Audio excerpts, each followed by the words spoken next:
LWO1 WeatherNet. Liftoff conditions looking pretty good. CSTS is ready for launch.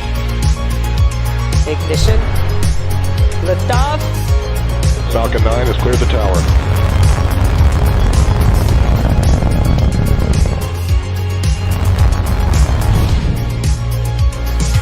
Ten, 9, 8, Side booster ignition. 6, 5, 4, 3, 2, 1.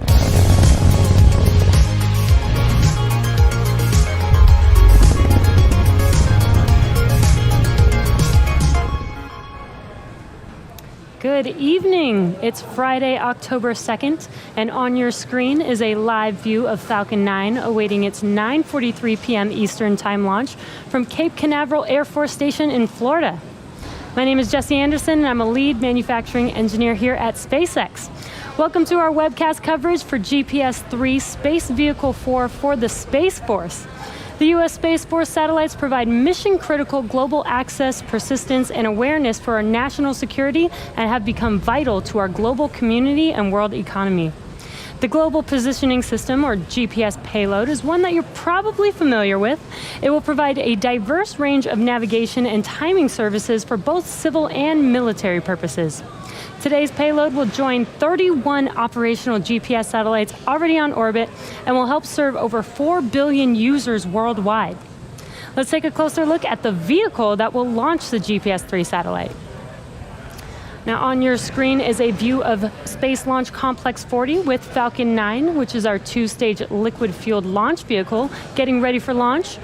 Falcon 9 stands approximately 229 feet or 70 meters tall, which is slightly taller than a 21-story building. That bottom two-thirds of the vehicle is a brand new first stage, and its job is to accelerate the vehicle all the way to the edge of space, where it will drop off the second stage carrying the payload. Tonight we will be attempting to recover the first stage on our drone ship Just Read the Instructions Tonight, which is currently about 350 nautical miles northeast of our launch site, and you can see that on your screen. What's really exciting is that this specific booster is planned to support the GPS-3 mission next year, which will be the first time the U.S. Space Force has agreed to fly a flight-proven booster. So we're all really excited about that. About 2.5 minutes into flight, the first and second stage will separate, and the second stage will ignite its Merlin vacuum or MVAC engine to carry the GPS satellite to a highly elliptical orbit. Separation from second stage will occur approximately 20,000 kilometers above Earth, and then the satellite will perform burns to raise its position to enter a circular MEO, or medium Earth orbit, and reach an apogee of approximately 20,200 kilometers above Earth. Inside of that structure that you see right there in front of you on your screen is the GPS-3 satellite, and that structure is what we call the payload fairing, which is about 17 feet in diameter or 5 meters in diameter and about 43 feet or 13 meters tall. This payload fairing protects the satellite from aerodynamic heating, loads, and contamination during ascent. Once we're in the vacuum of space, we no longer need this protection, so we will jettison the fairing halves as the second stage continues with the satellite to its targeted drop-off orbit. The fairing halves that we are using today are new, and we'll be attempting to recover them using our recovery ships that you see on your screen, Mistreat and Mischief. And now, because weather plays a major role in the recovery efforts, about 2 minutes before the fairing halves are set to land, the team will check in to see if it is safe to make a catch attempt. And this is because weather can impact the sea states for Mistreat and Mischief, but it can also affect the fairing's altitude, position, and speed, which could change how the fairing halves fall back to Earth. Now that large trusted structure next to Falcon 9, and on your screen it's to the left of Falcon 9 there, that is what we call the Transporter Erector, or TE. The TE is used to roll out Falcon 9 to the launch pad, and it raises it to the vertical launch position and also routes power, fluids, and communication to both the rocket and the satellite. Now let's get a status update on the vehicle. Good evening from SpaceX headquarters in Hawthorne, California. I'm John Innsbrucker, Falcon 9 Principal Integration Engineer. Now, the launch vehicle and satellite vehicle teams are ready for launch as we approach the T-minus 9-minute mark to liftoff. Now, this is our third GPS-3 launch, and all three have been from Space Launch Complex 40. Now, the spacecraft team performed their functional checkouts of the GPS satellite earlier today, and the Falcon 9 team began their final checks at T-minus 2 hours. Most recently, we completed the poll to proceed with propellant load and launch. This was at T-minus 38 minutes, and all parties were go. So the team at Cape Canaveral began loading propellant at T-minus 35 minutes. We used the same propellants on both the first and second stages. The second stage is primarily a short version of a first stage. That's one of the many reliability features in the Falcon design. Our fuel is a refined form of kerosene known as RP1. Our oxidizer is super chilled liquid oxygen called LOX. We chill it well below the boiling point so we can load more onto the booster, as well as avoid the need to continue topping it off to make up for losses due to propellant boil-off. Now, currently, the second stage that you can see on the screen just above that black interstage cylinder, that second stage is fully loaded with the RP1 kerosene fuel. The first stage is going to continue loading kerosene fuel until T-minus 6 minutes. Liquid oxygen is loading onto both the first and second stages right now. We're also loading helium into storage vessels on the first and second stages. We take this cold helium and run it through heat exchangers on the Merlin engines. That heats the helium up, and that hot helium is used to fill the empty volume in the tanks created when the engine pumps are pulling propellant out of the stage. By heating the helium, it expands the volume that it occupies, and that increases its efficiency. Now, at 7 minutes, we're going to open the pre-valves between the first stage engines and the propellant tanks. We'll begin the engine chill-in sequence. This is where we cool the turbopumps to avoid thermal shocks when we start the pumps at T-minus 2 seconds to light the Merlin engines.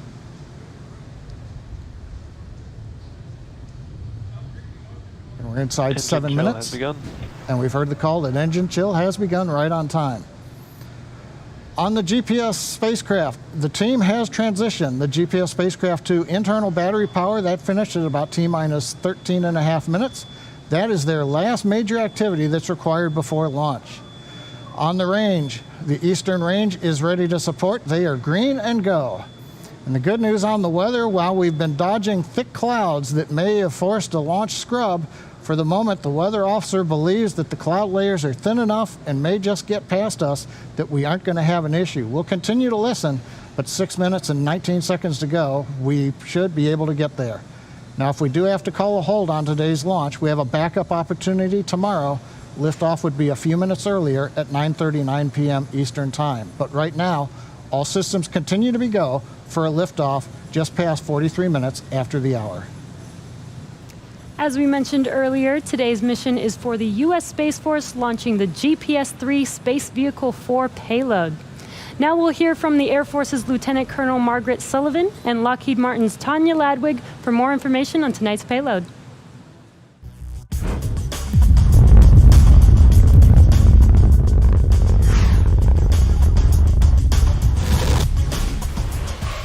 We use GPS every day. Today, everyone has GPS technology in their pocket.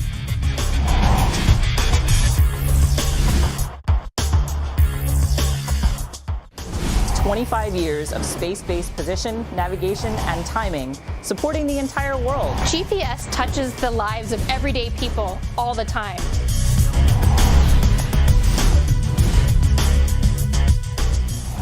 It's changed the way we work, it's changed the way we play with over 4 billion users worldwide.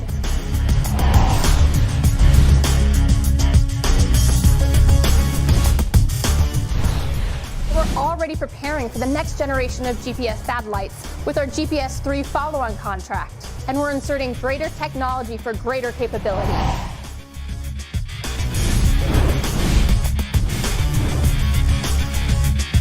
The brand new United States Space Force owns this premier asset and provides this position, navigation, and timing service to everyone.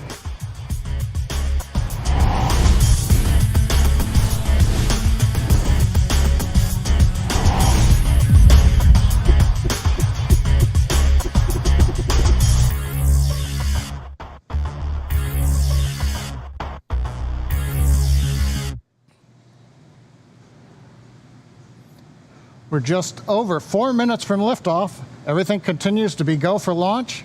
Right now, the clamp arms around the second stage are opening. We are about to retract the strongback away from the Falcon 9. We're going to move it about 2 degrees away. You can see on the monitor the arms are open. We've pressurized the stages as part of that. And right now we are moving away, like I said, about 2 degrees away. At liftoff, hydraulics will then pull the strongback to a position that's 45 degrees away from the rocket to make sure we're clear for liftoff. Now, first stage fuel loading did complete on time at T-minus 6 minutes.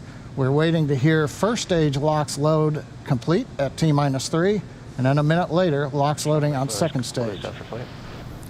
Strongback lower has been announced closeout for flight, so the strongback is in position, ready to support launch.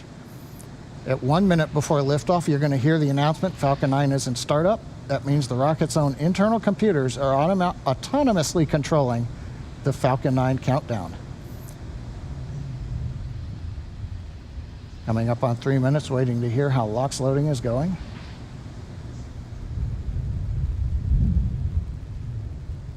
Stage 1 LOX load is closed out. And we've got closeout of the first stage LOX load. Now, on top of the Falcon 9, the GPS-3 space vehicle continues to be go. They have done their last activity, getting on internal power. They're waiting for liftoff now. Good news, Falcon 9 team, GPS team, we're working no issues on the rocket. And the weather continues to be green and good for launch. That call out you just heard, M1D engines are fully chilled in for flight. That means when we get spinning the turbo pumps at T-minus 2 seconds, the temperatures are cold enough so that we won't turn any of that liquid oxygen into gaseous oxygen, which would be bad to pull through the pumps. Now, as a reminder, as we come up on 2 minutes, if we don't launch today, we have a backup opportunity tomorrow. Liftoff time would be scheduled at 9:39 p.m. Eastern Time. Stage 2 LOX load closed out. We're inside 2 minutes, closing out liquid oxygen on the second stage. We're now going to begin draining the liquid oxygen down the strongback, away from the second stage, back down through the lines, making sure that everything is clear out of that strongback for liftoff.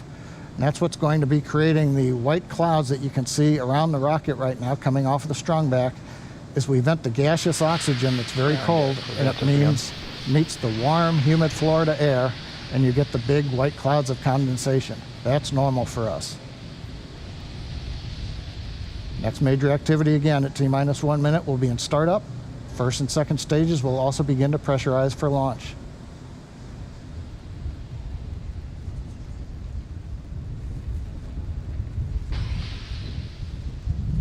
Falcon 9 is in startup. There's a call out. We've gone into startup. Next up, SpaceX launch director gives the final go for launch. This is the mission director. Go for launch.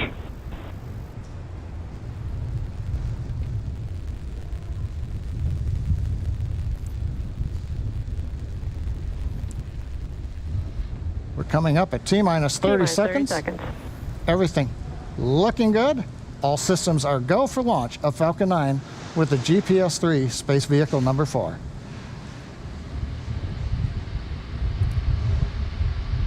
Stage 1 flight press. 15 seconds.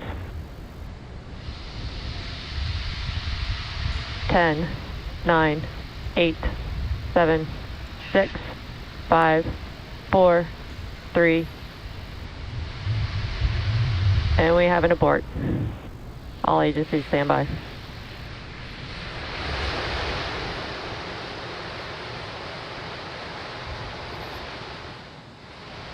As you can see right now, it's T-minus 2 seconds. We did not get to T-minus 0. We heard the call out of an abort. They're currently safing the vehicle. We're going to be listening to hear if we can get some more information.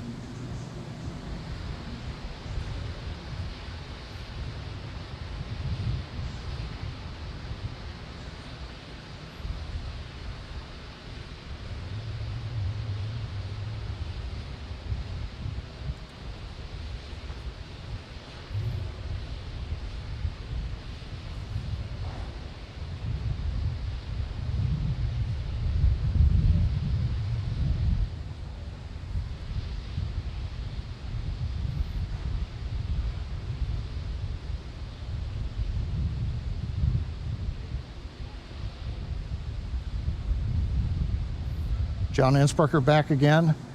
You can see the clock is reset to T-minus 15. That doesn't mean that we are going to attempt another launch. We are going to scrub for tonight because we'll be out of the window.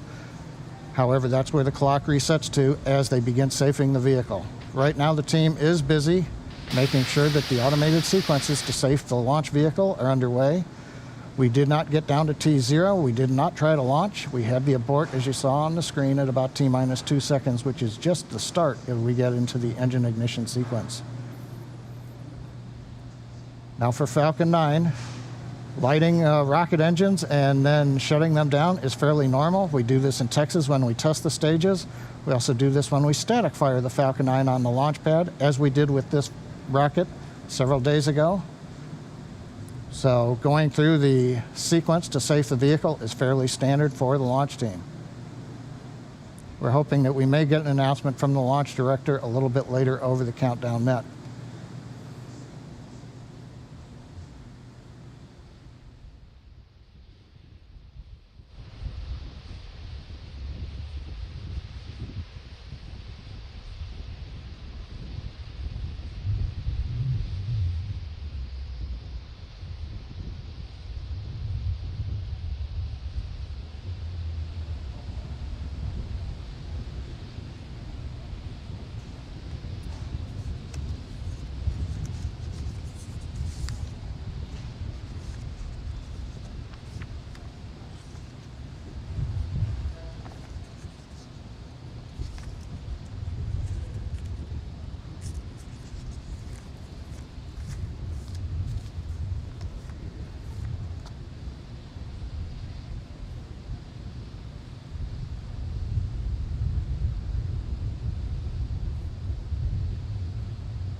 John Innsbrucker again back here at the webcast desk in SpaceX headquarters, Hawthorne, California. If you're just joining us, you can see T-minus 15 minutes. The mission director is clear to scrub following today's abort.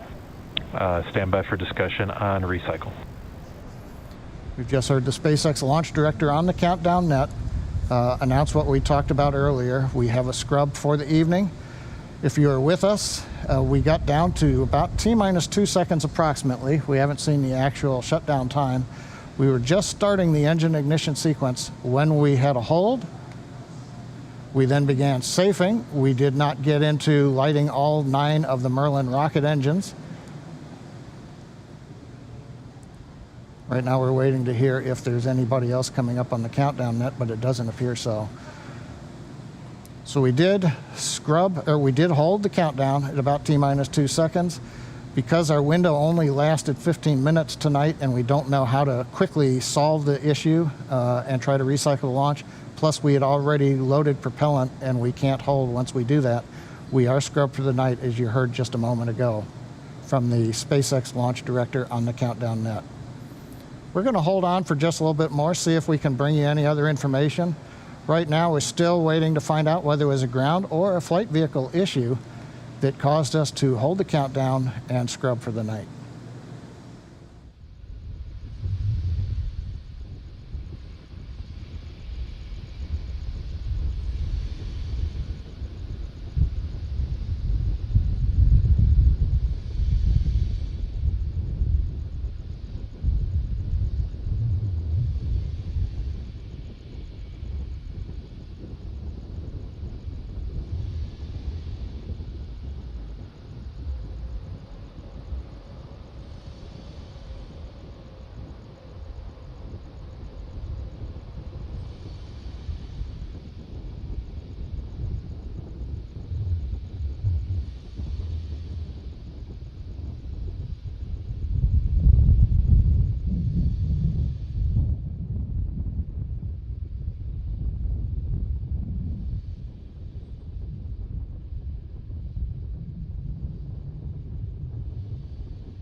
John Innsbrucker with you again from the webcast desk here at SpaceX headquarters in Hawthorne, California. Well, we dodged the weather tonight. We got down to almost T0, but we held at approximately T-minus 2 seconds as we were getting ready to ignite the 9 Merlin 1D engines that would then take us to liftoff and out into space. We are in a safing process right now, fairly standard for the Falcon 9. We've run this on the vehicle many times, those who have maybe seen static fires with us before. The vehicle is safe. Team is working through to make sure that they get all the steps complete. We did hear from the launch director, just reiterating that because of the hold at T-minus 2 seconds, we and the Space Force mission director have gone ahead and scrubbed the launch for the evening. Now, right now, the vehicle is being saved. Doesn't appear to be any issues on the launch pad, but that does end our launch opportunity for tonight. Now, our next launch opportunity is Saturday, tomorrow, at 9:39 p.m. Eastern Daylight Time. Now, we're not sure yet if we're going to recycle and try to launch in about 24 hours. The team's going to have to work through the issues, figure out whether or not we have to go inspect anything on the launch pad, how quickly we can do that. But we still have the possibility that we'll be protecting of trying to be able to go 24 hours from now. So whenever we do get another chance to launch Falcon 9 with GPS-3 Satellite Vehicle 4, hopefully you'll join us again at that next attempt. But until then, thanks for joining us today, and we'll see you next time.